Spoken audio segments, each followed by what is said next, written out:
Good day, beloved friends. Today, let us reflect on the powerful message Jesus Christ gave us, a commandment that transcends time, culture, and circumstance, to love one another. This call to love is not just a suggestion, it is a divine mandate, a cornerstone of our faith. Let's begin with Jesus' own words in the Gospel of John. A new commandment I give to you, that you love one another. Just as I have loved you, you also are to love one another. By this, all people will know that you are my disciples, if you have love for one another.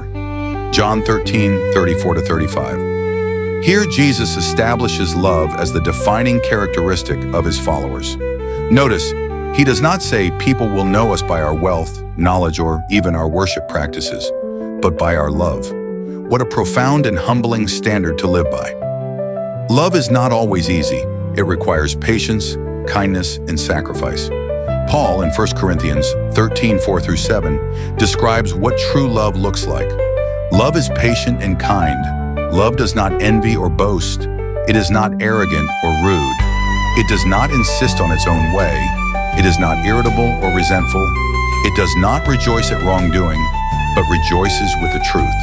Love bears all things, believes all things, hopes all things, endures all things.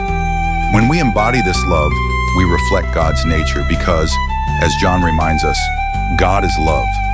1 John 4:8. To love others is to reflect the very essence of God. But why does Jesus command us to love one another? The answer is simple, because he first loved us.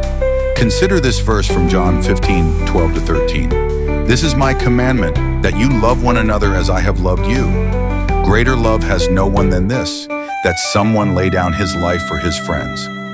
Jesus demonstrated this ultimate love on the cross, sacrificing himself for our sins. His love was selfless and unconditional.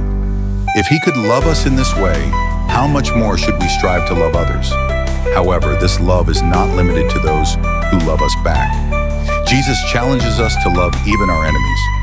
In Matthew 5:44, he says, "But I say to you, love your enemies and pray for those who persecute you." Loving those who hurt us or oppose us can feel impossible, but it is in these moments that God's grace works powerfully through us.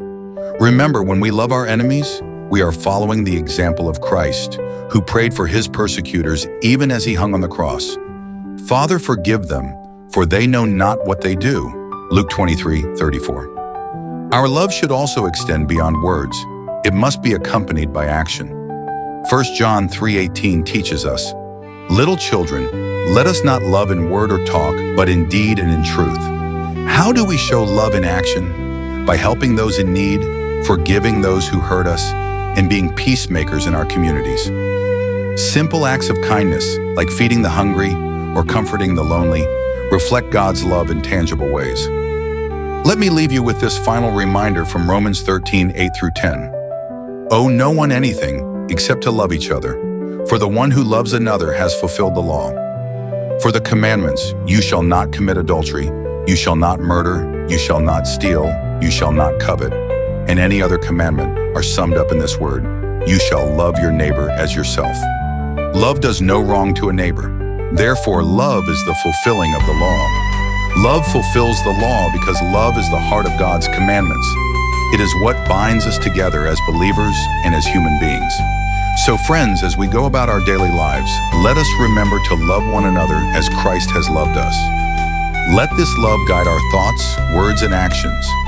May it be the light that shines in the darkness and the hope that unites us in a divided world.